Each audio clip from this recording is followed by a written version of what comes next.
Excellence, Monsieur le Président, l'honorable Vital Kamerhe. Monsieur le Président de l'Assemblée nationale, félicitations. Mes respects, Excellence.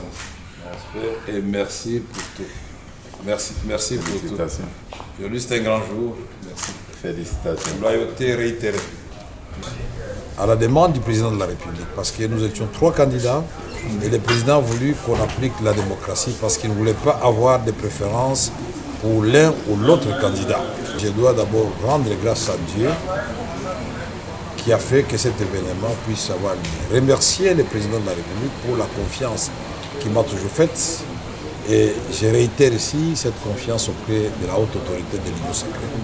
Je voudrais aussi féliciter les organisateurs, c'est-à-dire le présidium, aujourd'hui présidé par l'honorable Augustin Kabouya, président AI de l'UDPS.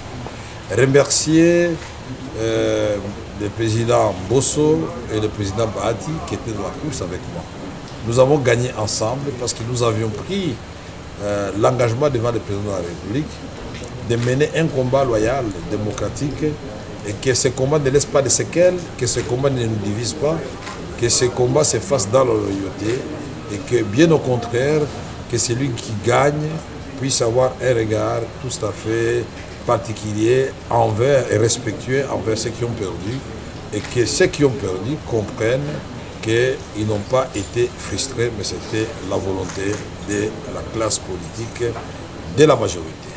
Ici, je remercie particulièrement la première formation politique que j'ai eu à rencontrer, c'est-à-dire l'UDPS, et ses alliés qui comptent beaucoup de députés au sein de la Chambre, qui peuvent faire basculer les choses dans un sens comme dans un autre.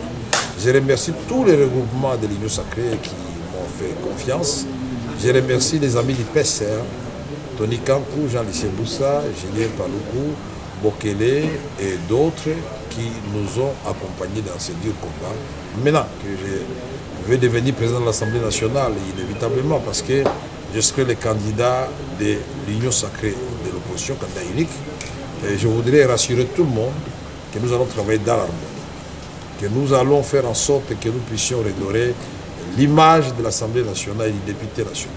Nous allons faire en sorte que la séparation des pouvoirs soit une réalité. Nous allons pousser le gouvernement, la première ministre et les ministres à remplir leurs assignations contenues dans le programme du gouvernement, dont le contrôle parlementaire sera de rigueur. Nous allons faire en sorte que les cris de détresse de notre population profonde soient relayés dans les débats à l'Assemblée nationale. Et surtout, cette agression rwando-ougandaise contre notre pays, et particulièrement dans le Nord Kivu et dans le Turi, il faudra que là, cela se sache. Nous allons faire en sorte que les réformes soient élaborées et adoptées à temps pour que les actions du gouvernement trouvent un matelas sur lesquels elles vont prospérer et porter des fruits en termes d'héritage que le président voudrait laisser à notre pays.